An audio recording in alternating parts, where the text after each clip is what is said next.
Meus irmãos, bom dia. Que a graça do Senhor Jesus esteja com todos nós. Amém. Irmãos, quero convidá-los a abrir a palavra do Senhor no livro de Neemias, capítulo 1.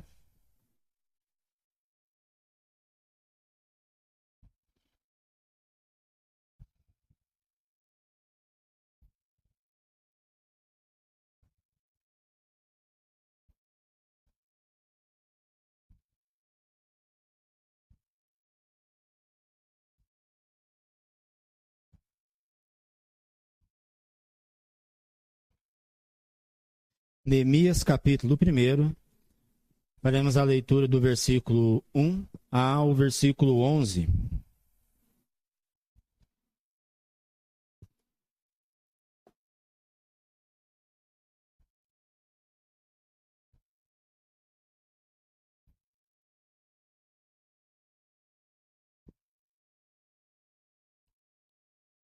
Neemias, capítulo 1, versículo 11. A palavra do Senhor nos diz assim: As palavras de Neemias, filho de Acalias, no mês de Quisleu, no ano 20º, estando eu na cidadela de Suzã, veio Hanani, um de meus irmãos, com alguns de Judá. Então lhes perguntei pelos judeus que escaparam e não foram levados para o exílio e acerca de Jerusalém. E disseram-me: os restantes que não foram levados para o exílio e se acham lá na província, estão em grande miséria e desprezo. Os muros de Jerusalém estão derribados e as suas portas queimadas. Tendo eu ouvido essas palavras, assentei-me e chorei, e lamentei por alguns dias, e estive jejuando e orando perante o Deus dos céus. E disse: Ah, Senhor, Deus dos céus, Deus grande e temível, que guardas a aliança e a misericórdia para com aqueles que te amam e guardam os teus mandamentos. Estejam, pois, atentos os teus ouvidos e os teus olhos abertos para acudires à oração do teu servo, que hoje faço a tua presença, dia e noite, pelos filhos de Israel, teus servos, e faço confissão pelos pecados dos filhos de Israel, os quais temos cometido contra ti. Pois eu e a casa de meu pai temos pecado.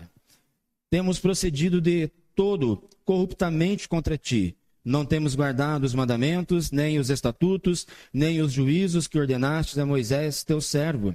Lembra-te da palavra que ordenaste a Moisés, teu servo, dizendo: se transgredirdes, eu vos espalharei por entre os povos. Mas se vos converterdes a mim e guardardes os meus mandamentos, e os cumprirdes, então, ainda que os vossos rejeitados estejam pelas extremidades do céu, de lá os juntarei e os trarei para o lugar que eu tenho escolhido, para ali fazer habitar o meu nome. Estes ainda são teus servos, e o teu povo que resgataste com teu grande poder e com tua mão poderosa. Ah, Senhor! Estejam, pois, atentos os teus ouvidos à oração do teu servo e a dos teus servos que se agradam de temer o teu nome. Concede que seja bem-sucedido hoje o teu servo e dá-lhe mercê perante este homem. Neste tempo eu era copeiro do rei. Vamos orar ao Senhor nesse instante?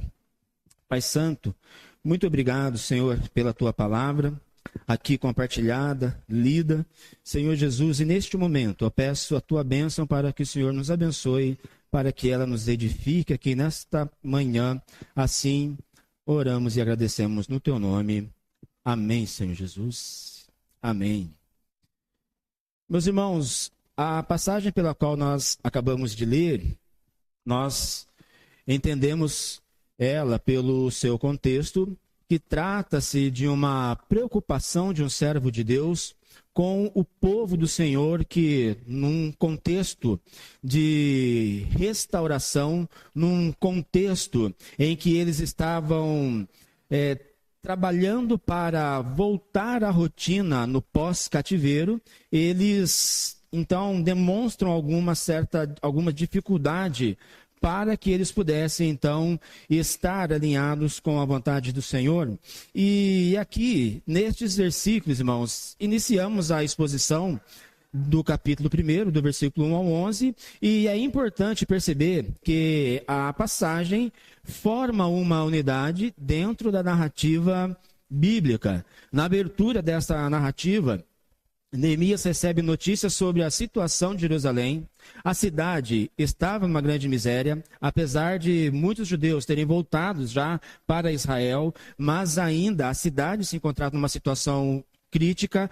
Muitos judeus não estavam bem espiritualmente, e nós percebemos isso daqui conforme a leitura no versículo 3. Então, diante dessa realidade, Neemias lamenta por alguns dias, jejuando, orando a Deus, conforme lemos no versículo 4. Então, o texto começa destacando o problema do povo e também a resposta espiritual de um servo inclinado à vontade de Deus. Percebemos pela leitura desses 11 versículos a preocupação de Neemias, embora ele não estivesse sofrendo, porque ele estava estável no lugar onde ele se encontrava, mas o coração dele estava lá em Israel, e essa era a preocupação dele.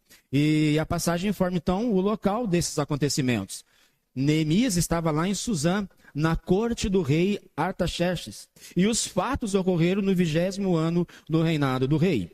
A partir desse ponto, o texto se desenvolve na forma de oração. Na leitura percebemos que Neemias apresenta ao Senhor um clamor, ele intercede pelo povo do Senhor. E ele relembra as promessas do Senhor e reconhece a fidelidade de Deus à sua aliança, que nós conferimos aqui dos versículos 5 a 9. E no encerramento, então, da narrativa, aqui nesta sessão, Neemias pede que Deus ouça sua oração e lhe conceda favor diante do rei, conforme lemos no versículo 11.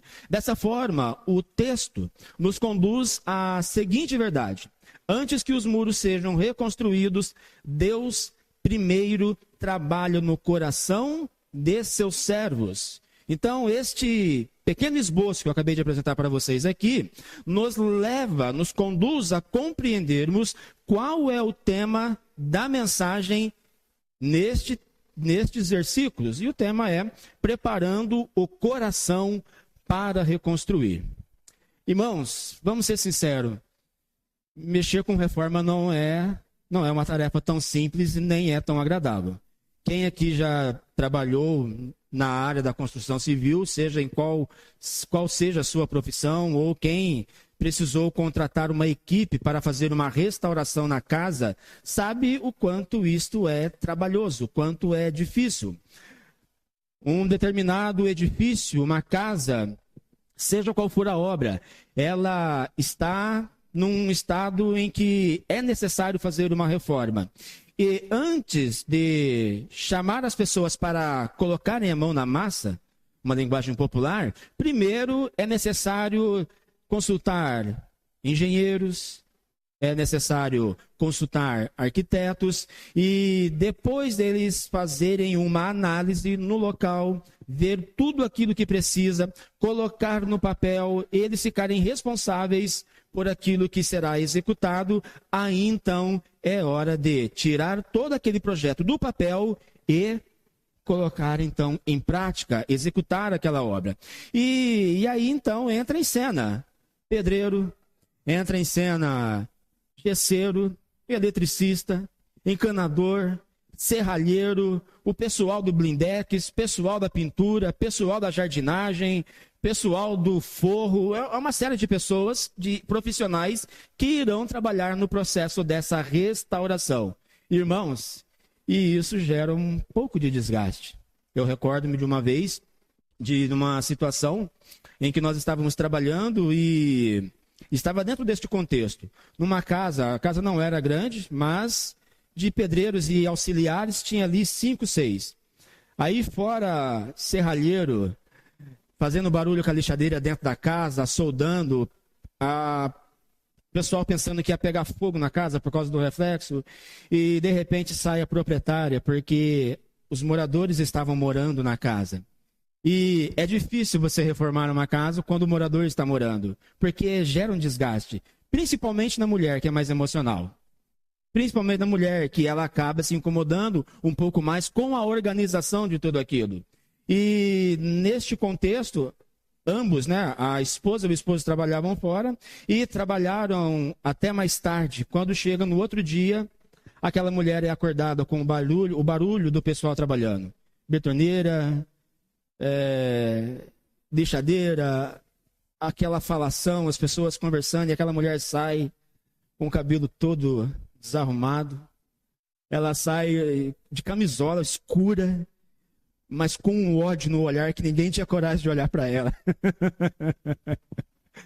Ela estava com muita raiva.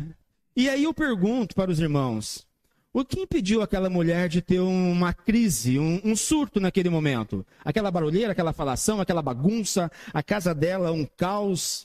O que fez aquela mulher não ter uma crise e um surto? Ora, o desejo no coração dela de ver aquela obra concluída, isto é, ela estava realizando um desejo, ela estava realizando algo que estava no seu coração. E uma vez que aquela mulher estava realizando aquilo que estava no seu coração, ela suportou tudo aquilo, porque ela compreendeu que era necessário passar por todo aquele processo, mas no final ela iria sentir grande alegria. Ela iria contemplar tudo aquilo e iria perceber o quanto valeu a pena. Irmãos, algo semelhante aconteceu na história que encontramos no livro de Neemias. Algo semelhante, apesar da distância e o contexto, mas a ideia era semelhante, era parecida. Jerusalém havia sido devastada décadas antes pelos babilônios, embora alguns judeus já tivessem retornado do exílio, parte da cidade ainda permanecia em ruínas com grande fragilidade. No entanto, antes de que qualquer reconstrução acontecesse em Jerusalém, Deus não iniciou a obra nas pedras da cidade. Deus, ele não olhou primeiramente para um construtor, para um engenheiro, para um arquiteto, não. Ele olhou primeiro para o coração de um homem. Quando Neemias ouviu a notícia sobre a condição de Jerusalém, sua primeira reação foi lamentar por dias e orar a Deus pela restauração completa de Jerusalém. Então, a reconstrução da cidade começou primeiro no coração sensível de Neemias à vontade do Senhor. Então, toda esta obra teve início, esse projeto de Deus teve início no coração de um homem. Teve ali a iniciativa, ainda que a cidade, em certo modo, o templo, muitas pessoas haviam voltado, mas a conclusão de tudo aquilo, nós percebemos que Deus olhou para Neemias e, é claro, inspirou ele para que, então, esta obra fosse realizada. E nós podemos contemplar isso com um pouquinho mais de profundidade nos versículos que nós lemos aqui. Irmãos, se você está com a tua Bíblia aberta, acompanhe comigo, por favor. Lemos aqui nos versículos 1 ao 11, uma leitura que traz para nós essa informação dessa restauração.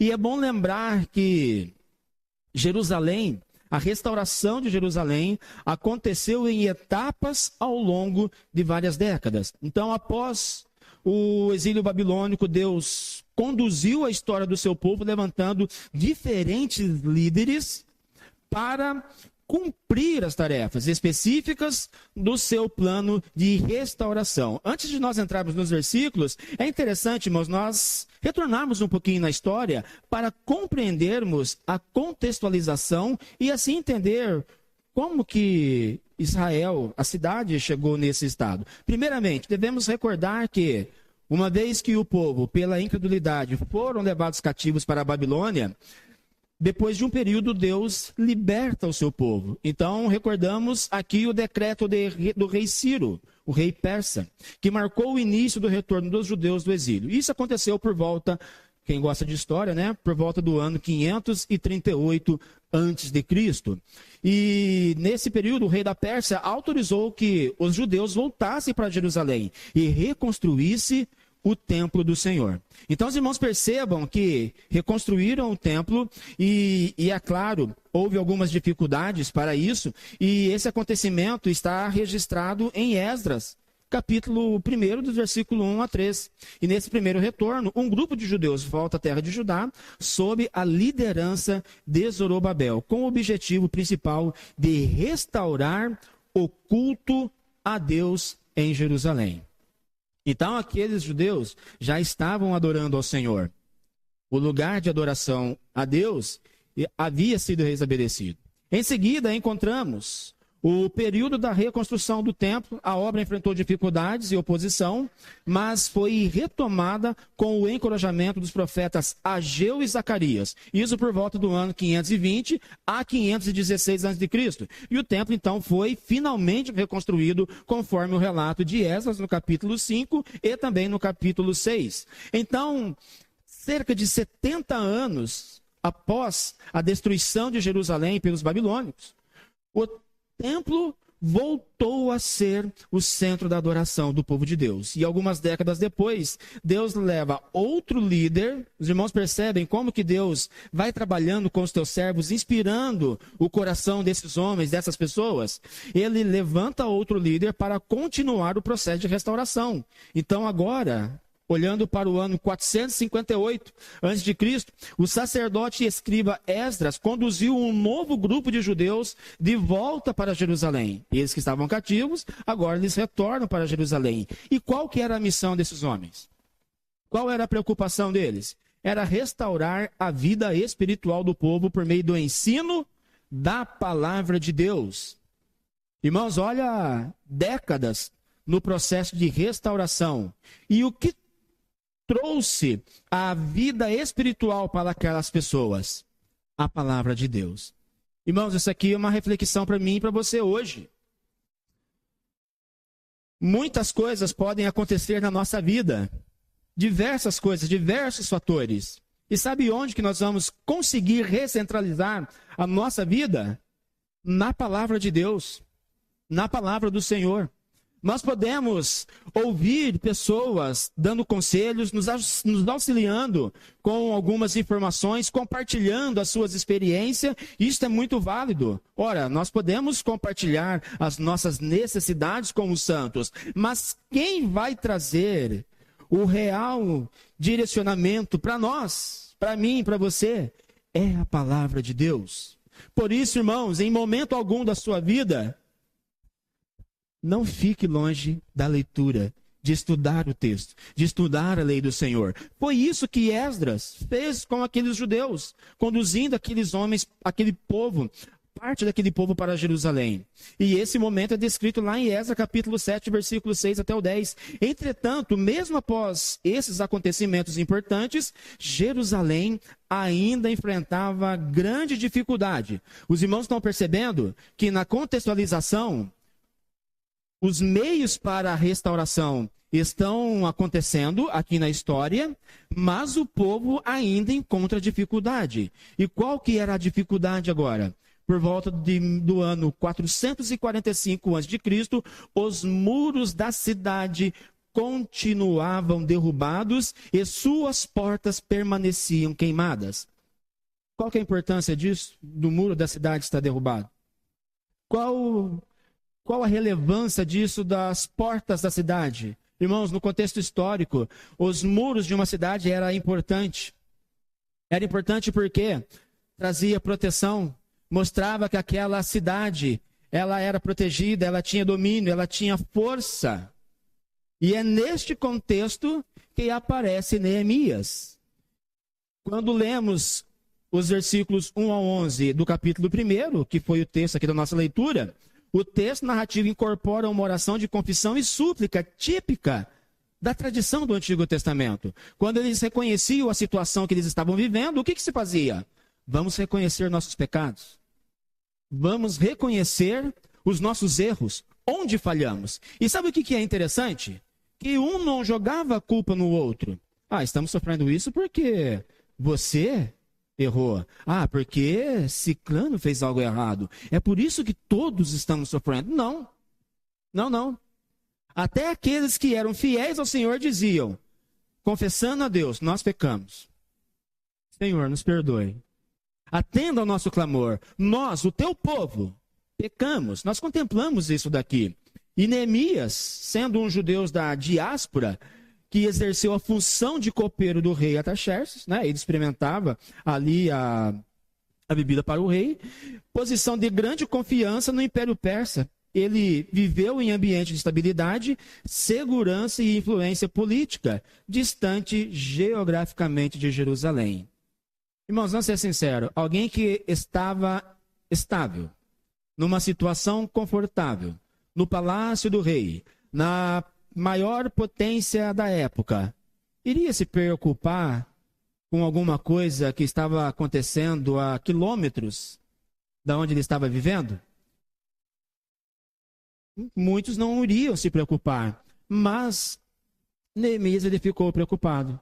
Embora o templo já tivesse sido reconstruído, sob a liderança de Zorobabel e Esdras, Jerusalém permanecia vulnerável a ataques externos e a humilhação política, porque estava com os muros em ruínas. E no contexto do Antigo Oriente, os muros da cidade, então, trazia essa identidade, conforme eu disse há alguns instantes. Uma cidade sem muros era vista como uma cidade fraca, uma cidade envergonhada. Os irmãos estão percebendo, então, a dificuldade do povo?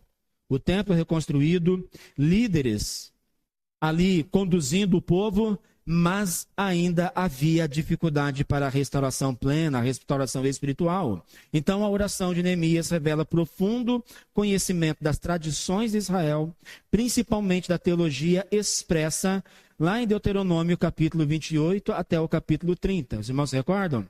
Ele reconhece que tudo aquilo era consequência da desobediência. Então eles sofreram, experimentaram o juízo de Deus. Mas o arrependimento abre o caminho para a restauração, conforme as promessas da aliança. Essa era a expectativa de Neemias. Ainda que o povo estava sofrendo, ainda que o povo havia errado, ainda que o povo havia sido disciplinado, ele estava se apoiando na promessa da restauração, conforme o Senhor prometeu. Então vamos contemplar aqui os versículos nas quais aqui foi a base para a nossa leitura. Primeira parte, irmãos, o texto aqui, a mensagem pode ser dividida em duas partes. A primeira parte dos versículos 1 até o 4, a sensibilidade espiritual da crise espiritual de Israel. A primeira parte revela a sensibilidade demonstrada por Neemias diante da situação do povo de Deus. O relato começa situando os acontecimentos, conforme lemos no versículo 1. No mês de Quisleu, no ano 20º, quando Neemias estava na cidade de Suzã. Que período que era esse? Que tempo que era esse? No mês de Quisleu. Esse mês correspondia aproximadamente ao período de novembro e dezembro. Neste contexto, Neemias exercia sua função na corte persa, vivendo em relativa estabilidade. Entretanto, mesmo desfrutando dessa posição confortável, ele demonstra que o seu coração não estava acomodado. Isso aqui nos chama a atenção. Quando a gente lê o texto, observando os detalhes. Ele estável, muito bem, mas com o coração entristecido. O coração preocupado. Preocupado como que estava o processo da restauração. Preocupado como que estava Israel, o povo de Israel. Preocupado como que estava a vida espiritual daquelas pessoas. Irmãos, nós devemos olhar para o texto com profundidade e trazer essas verdades para a nossa realidade também. Ora, eu e você temos a igreja para nos preocupar. Eu e você temos irmãos aqui, irmãos em outros países, irmãos em outras cidades, em outros estados, dependendo da nossa ajuda, dependendo do nosso apoio. E nós precisamos estar sensíveis a tudo isso que acontece. Quando Hanani chega de Judá, acompanhado de outros homens, Neemias imediatamente se interessa pela situação do povo e faz uma pergunta: como que está o povo? Vocês estão vindo de lá, como que está? Responde para mim. Vemos no versículo 2. Perguntou pelos judeus que escaparam e não foram levados para o exílio, e também acerca de Jerusalém. Esse detalhe revela algo importante sobre o caráter espiritual desse homem, deste grande homem de Deus. Embora estivesse distante, ele permanecia profundamente comprometido com a condição do povo do Senhor. E a partir dessa pergunta, surge uma resposta que revela a gravidade da situação. Com certeza, Neemias escutou aquilo que ele não desejava ouvir. Certamente ele criava alguma expectativa de uma notícia boa.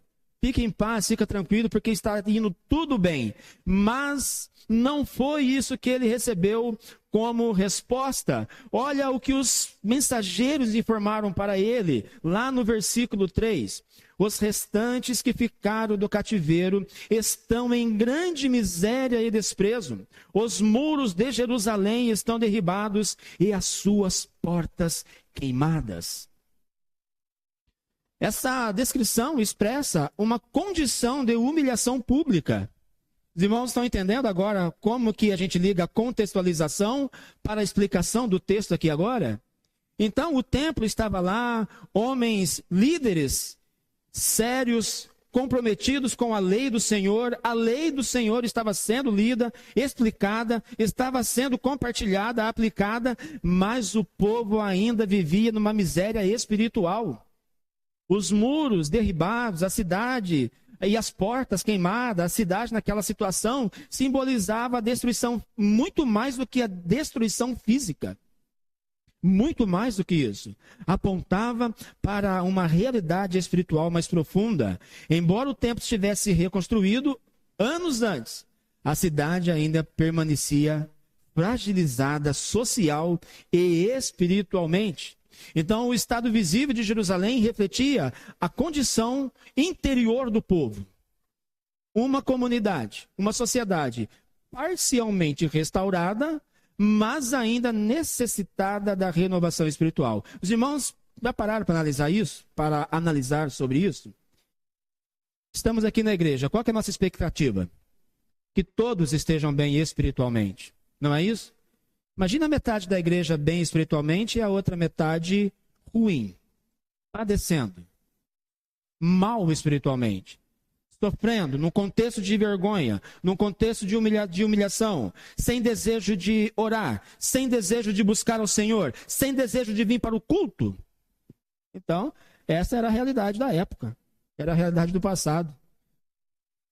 Irmãos, esses muros derrubados e as portas queimadas de Jerusalém refletiam então a situação espiritual. Irmãos, vamos olhar com mais profundidade. De forma semelhante, nossas vidas podem apresentar áreas vulneráveis que revelam também necessidade de renovação interior. Escute, frequentar a igreja assiduamente, ou realizar atividades externas, às vezes não substitui um coração alinhado com a vontade de Deus. Porque isso nós vemos no texto, na condição do povo de Israel. Pessoas frequentando o culto a Deus, pessoas ali participando, mas ruim espiritualmente. Irmãos, isso nos chama a uma reflexão. Quantas vezes eu e você chegamos aqui no culto, mas chegamos aqui com o desejo, o ânimo para adorar ao Senhor? Quantas vezes eu e você, independente das nossas experiências, chegamos aqui com aquele compromisso, aquele zelo, aquela paixão de adorar ao Senhor? Às vezes, irmãos, as circunstâncias podem atrapalhar isso. Mas sabe o que nós trazemos para a nossa vida? O conselho do Salmo 51, no versículo 10. Cria em mim, ó Deus, um coração puro. E renova dentro de mim um espírito reto. Isto é, Senhor, Dá-me forças para cultuar a Ti. Dá-me forças para chegar na Tua presença e alegrar-me com os meus irmãos. Dá-me ânimo, Senhor, para que eu possa estar reunido ao povo e sentir a alegria da Tua presença, a presença do Teu Espírito, sentir a alegria da Tua palavra, sentir a alegria da comunhão e assim viver em adoração ao Teu santo e poderoso nome. Irmãos, é essa a realidade que nós precisamos viver. Não podemos ficar desanimados, seja lá qual for a circunstância, qual seja a situação. Mas nós precisamos buscar do Senhor, buscar o renovo, buscar forças para que assim então nós nos alinhemos com a vontade de Deus. Diante da notícia, a reação de Neemias revela a profundidade da sua sensibilidade espiritual. Se você está com a tua Bíblia aberta, olha, acompanhe comigo o versículo 4. Tendo eu ouvido essas palavras, assentei-me e chorei, e lamentei por alguns dias, e estive jejuando e orando perante o Deus dos céus.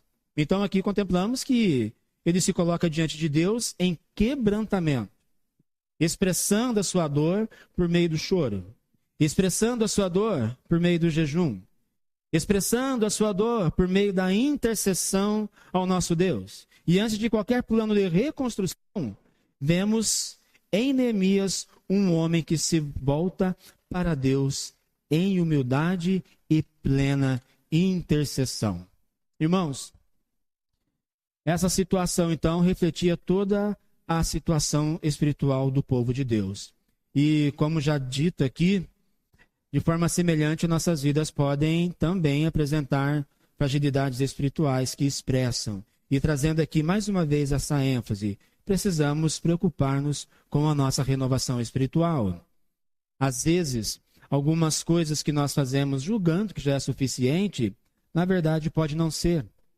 Então, é momento para nós pararmos, analisarmos a nossa relação com o Senhor, avaliarmos como que está a nossa vida espiritual, a nossa comunhão com o Senhor, e assim então buscar dele aquilo que nós precisamos fazer. Ora, tudo isso vai nos auxiliar a caminhar perfeitamente na presença do Senhor. A restauração, então, das nossas vidas começa transformando sempre o nosso coração para que possamos viver fielmente segundo os propósitos de Deus. Irmãos, lembre-se disso. Lembre-se disso. A nossa vida diariamente passa por restauração, passa por renovação.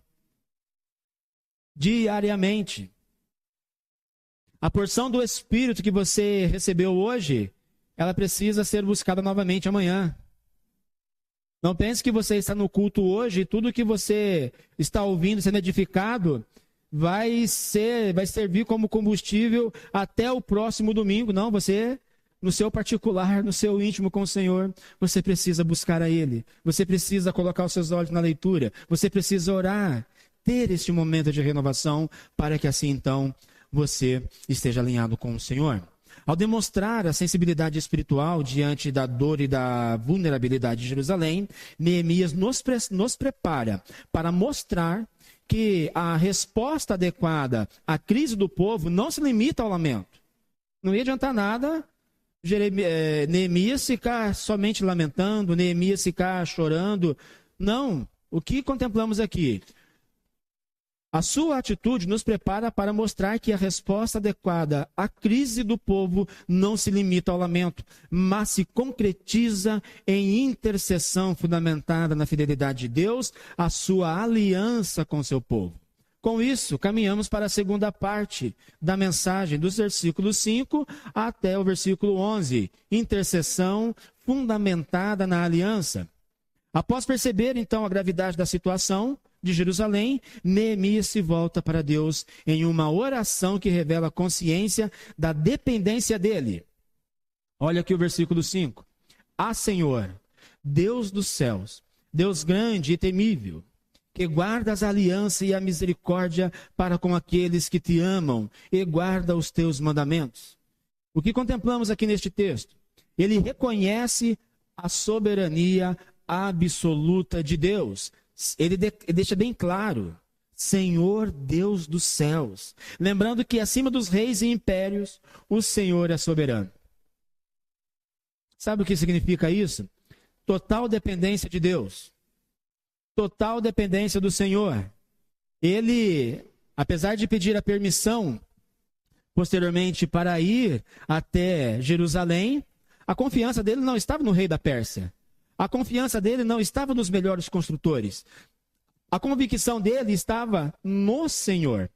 Ao qualificá-lo como grande e temível, ele expressa um temor reverente que desperta a humildade e submissão. Ainda Neemias lembra que Deus guarda a aliança e a misericórdia, apoiando-se na promessa da fidelidade àqueles que o amam e obedecem aos seus mandamentos. Com essa declaração, então, o servo de Deus passa a apresentar a sua súplica, incluindo a confissão coletiva. Os irmãos se recordam quando eu disse que um não fica jogando a culpa no outro? Olha aqui a oração, olha como que Neemias clama ao Senhor no versículo 6. Estejam, pois, atentos os teus ouvidos, Senhor. Senhor, ouve-nos. E os teus olhos, que eles estejam abertos para contemplar tudo o que está acontecendo, para acudires à oração do teu servo, pelos filhos de Israel que estão lá sofrendo. Eles são teus servos, Senhor, os quais, olha aqui, os quais deles cometeram pecado? Não, os quais temos cometido pecado contra ti, pois eu e a casa de meu pai temos pecado. Irmãos, Neemias tinha pecado? Não. Mas ele estava fazendo uma oração coletiva. E o desejo dele era alcançar o favor de Deus. Ele convoca o Senhor para agir, reconhecendo que a restauração dependia totalmente da ação divina, de Deus colocar a sua mão, agir em favor do seu povo e, ao mesmo tempo, demonstra a prática intercessora, se unindo ao povo em oração. Então, a confissão do pecado torna-se ainda mais expressivas nos versículos 7 a 9. Temos procedido de todo corpidamente contra ti. Não temos guardado os mandamentos. Quando que Neemias fez isso? Mas na oração ele está dizendo, temos guardado os mandamentos. Não temos guardado os mandamentos. Não guardamos os estatutos, nem os juízos que ordenaste a Moisés, o teu servo. Então, o que contemplamos aqui não é a tentativa de justificar a situação do povo e nem minimizar a gravidade do pecado. Não. A desobediência de Israel foi ampla e atingiu toda a estrutura da lei revelada por Deus. Irmãos, vamos entender isso aqui com um pouquinho mais de detalhe. Ao mencionar mandamentos, estatutos e juízos, o que Neemias queria dizer? Como que o povo havia pecado diante do Senhor? Então, primeiramente, os mandamentos apontam para as ordens diretas do Senhor, que expressam os princípios morais e espirituais que deveriam orientar a vida do povo. Então, a lei era compartilhada, a lei era lida, era explicada, mas o povo não obedecia. Em seguida, os estatutos refere-se às prescrições que regulavam a vida religiosa de Israel, especialmente no que dizia respeito ao culto e às práticas do povo diante de Deus. E, por fim, os juízos dizem respeito às ordenanças relacionadas à justiça e à aplicação da lei nas relações sociais dentro da sociedade. Então, a desobediência do povo judeu alcançou aqui foi suficiente para desagradar demais ao Senhor. Alcançou aqui um nível que desagradou demais, atingiu as dimensões da vida e a permanência na aliança, obediência moral, fidelidade no culto e a prática da justiça. Então, Neemias relembra as próprias palavras que o Senhor havia declarado por meio de Moisés. Aí a preocupação dele. Se transgredirdes, eu vos espalharei por entre os povos. Está lá no versículo 8. A dispersão de Israel foi o cumprimento, então, das advertências da aliança. E como vemos em textos como Deuteronômio, capítulo 28, versículo 64. Isso daqui nos faz pensar mais um pouquinho, irmãos. Deus é absolutamente fiel, tanto em suas promessas quanto em seus juízos. Ele é justo. Ele é justiça. Quantas pessoas questionam a justiça de Deus? Né? Quantas pessoas questionam a justiça de Deus? Como pode um Deus amoroso? Como pode Deus isso e aquilo fazer e agir desta maneira? Mas, irmãos, é o Senhor, é a justiça dele. Isso nos faz pensar, então, que a queda foi consequência dessa infidelidade. Ora, a queda humana iniciada no pecado é manifestada em nossas próprias falhas e desobediências e revela a nossa incapacidade de restaurar a nós mesmos. Por isso a necessidade de buscarmos a Deus. Por isso, Deus demonstra também a sua graça ao oferecer a restauração por meio de uma iniciativa salvadora. Então entendemos que a graça de Deus é eficaz, alcançando pecadores que não poderiam voltar a Ele pelas próprias forças, isto é, pelo próprio esforço. E Neemias reconheceu essa graça no versículo 9. Ele diz o seguinte: mas se vos converterdes a mim, isso aqui está registrado, né? A reflexão dele. E guardardes os meus mandamentos e os cumprirdes, então de lá os ajuntarei e os trarei para o lugar que tenho escolhido para ali fazer habitar o meu nome. Neemias não estava preocupado o quanto que o povo tinha desagradado ao Senhor. A ênfase dele era na restauração. Senhor, perdoa. Perdoa aquele povo. Restaura aquele povo. Senhor, dá-nos direção para que possamos estar novamente na tua presença conforme é o do teu agrado. Deste modo, a oração dele revela a base nas promessas da aliança. O caminho para a restauração começa com confissão sincera do pecado e confiança na fidelidade de Deus. Eu confesso o meu pecado e eu preciso confiar na graça de Deus me perdoando pelas minhas ofensas. Não é somente eu dizer, mas eu preciso entender e confiar que a minha oração foi ouvida pelo Senhor e Ele há de conceder a tua graça ao meu favor. Nos versículos finais, então, versículo 10 e 11, ele conclui reafirmando a sua intercessão e afirmando ali a identidade do povo de Deus. Olha aqui que ele diz: eis estes ainda são teus servos, e o teu povo que resgataste com teu grande poder. Estejam, pois, atentos os teus ouvidos à oração do teu servo e a dos seus servos que se agradam de temer o teu nome. Então o texto lembra que a restauração depende unicamente da graça do Senhor e da nossa oração insistente. Precisamos buscar, precisamos desejar a restauração com o nosso Senhor. Irmãos, como que todo este processo se relaciona com a obra de Cristo? Porque nós precisamos ler este texto à luz do Evangelho do Senhor, à luz da obra redentora do nosso Senhor, porque é em Cristo, através da obra de Cristo, que somos reconciliados ao nosso Deus. Então, como que esse texto dialoga com a obra do nosso Senhor Jesus? Assim como Neemias se colocou como intercessor pelo povo buscando a misericórdia de Deus, Jesus, o nosso Senhor, é o verdadeiro mediador perfeito que intercede por seu povo diante do Pai. Neemias fez um processo excelente, maravilhoso, mas ele era pecador. Se ele não vigiasse, ele pecava. Ele transgredia a lei do Senhor. Ele rompia a aliança. Mas o nosso Senhor Jesus Cristo não. Por isso que a palavra do Senhor se cumpre na obra do nosso Senhor Jesus. Porque Ele consumou para nós esta graça bendita da parte do Pai. A diferença é que Cristo não apenas ora pelo seu povo, mas também oferece a si mesmo com sacrifício que torna possível a verdadeira restauração espiritual.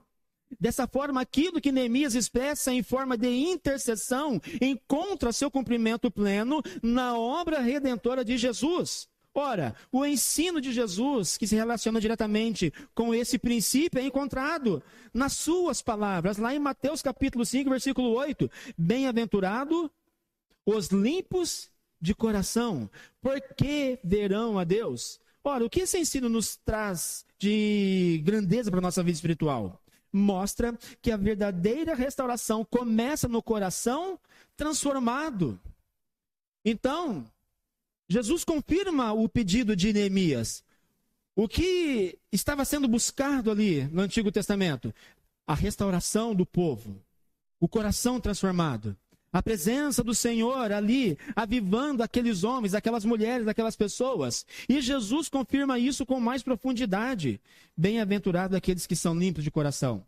Bem-aventurado aqueles que são verdadeiramente transformados. Bem-aventurado aqueles que, de fato, buscam a minha presença. Então, o ensino de Jesus nos mostra, nos revela que somente aquele coração purificado pela graça de Deus pode experimentar plenamente a presença e participar da sua obra. Portanto, à luz de Cristo, preparar o coração para reconstruir, que é o processo lá do Antigo Testamento, significa reconhecer a nossa condição diante de Deus, confiar na sua graça revelada em Jesus e se esforçar para que Ele transforme o nosso interior. Irmãos, estão entendendo a necessidade, irmãos, do que é ter um coração transformado? Do que é preparar o coração para reconstruir? Lá no Antigo Testamento, o povo, o desejo deles era a reconstrução física dos muros e também, principalmente, a restauração espiritual. Analise você, aplicando esse texto à tua realidade de vida. O que precisa ser restaurado em você hoje? O que precisa ser restaurado em mim hoje? No que o seu coração precisa ser transformado diante da presença de Deus? Faz uma sondagem particular você, neste momento, por alguns segundos. Senhor, o meu coração, como é que ele está diante de Ti? Como que está o meu coração? Senhor, eu preciso me aproximar mais de Ti? Eu preciso ser renovado? Eu preciso buscar mais? É isso que eu e você precisamos fazer, é isso que o texto nos chama a refletir. Com isso, então, irmãos, caminhando aqui para o final da mensagem, quero trazer aqui 3 lições para nós aqui nesta manhã. Primeiro, Cristo nos chama a um coração quebrantado diante de Deus. Assim como Neemias reconheceu o pecado do povo e se colocou em oração diante do Senhor, também somos chamados a examinar nossa própria vida à luz da santidade de Deus. A obra de Cristo nos conduz ao arrependimento sincero e à renovação interior. Antes de qualquer mudança externa, Deus deseja mudar o nosso coração. Irmãos, somos crentes verdadeiros não somente na aparência, mas no interior, no coração. Como afirma a Escritura, se confessarmos os nossos pecados, Ele é fiel e justo para nos perdoar os pecados e nos purificar de toda injustiça. Está registrado lá em 1 João, capítulo 1, versículo 9. Portanto, a reconstrução espiritual em nossa vida começa quando nos aproximamos de Cristo com humildade, reconhecendo a nossa dependência dEle. Dependa sempre do nosso Senhor Jesus para a renovação da tua vida espiritual. E certamente todas as coisas à sua volta irá fluir perfeitamente, irá fluir muito bem. Segunda lição, Cristo nos chama a interceder pelo povo de Deus. Neemias levou diante de Deus a situação de todo o povo, de forma semelhante. Cristo nos ensina que a vida cristã envolve intercessão pelos outros. A igreja é chamada a apresentar em oração as necessidades espirituais do próximo. Irmãos, os nossos pedidos de oração na quarta-feira não é para ficar só na quarta-feira. É para eu e você apresentarmos na quinta, na sexta, no sábado, no domingo, na segunda, na terça, até na próxima quarta, para outros pedidos serem acrescentados e assim vivermos uma vida de intercessão. Orar, interceder. O que o meu próximo precisa? Qual que é a dificuldade dele? Qual que é a crise naquele casamento? Qual que é a crise naquela relação entre pai e filho, entre mãe e filho? Qual que é a crise ali, financeira, material, emocional, doença? Qual que é a crise? Onde aquelas pessoas precisam ser restauradas? A igreja precisa interceder. O apóstolo Paulo nos exorta dizendo: antes de tudo, pois exorto que se use a prática de súplicas, orações, intercessões e ações de graças em favor de todos os homens. De todos. 1 Timóteo capítulo 2, versículo 1. Quando o nosso coração é transformado por Cristo, passamos a olhar para as necessidades espirituais dos nossos irmãos à nossa volta. Terceira e última lição, irmãos. Cristo nos chama a confiar na graça de Deus para agir. Após orar e lembrar as promessas do Senhor, Neemias estava preparado para agir no momento certo. Da mesma forma, a obra de Cristo em nosso coração nos conduz à reflexão e também à obediência. Quando confiamos na graça de Deus, somos fortalecidos para cumprir aquilo que Ele nos chama a fazer, como ensina o apóstolo Paulo em Filipenses capítulo 2, versículo 13. Porque Deus é quem efetua em vós tanto o querer como o realizar, segundo a tua boa obra. Deus trabalhou no coração de Neemias para cooperar na restauração daquele povo. Com certeza, Deus tem trabalhado no teu coração. Então, o que falta para você cooperar para esta obra? O que falta em você para cooperar neste processo de restauração? O que falta em mim? O que falta em nós? Quero concluir aqui, irmãos, a mensagem. Neemias nos chama, nos ensina, nos exorta que Deus inicia grandes restaurações em corações quebrantados. Então, relembramos que antes de Deus restaurar muros, Ele restaura homens. Antes do Senhor se atentar para a restauração física, Ele olha para a restauração e a necessidade espiritual do teu povo. Amém, queridos?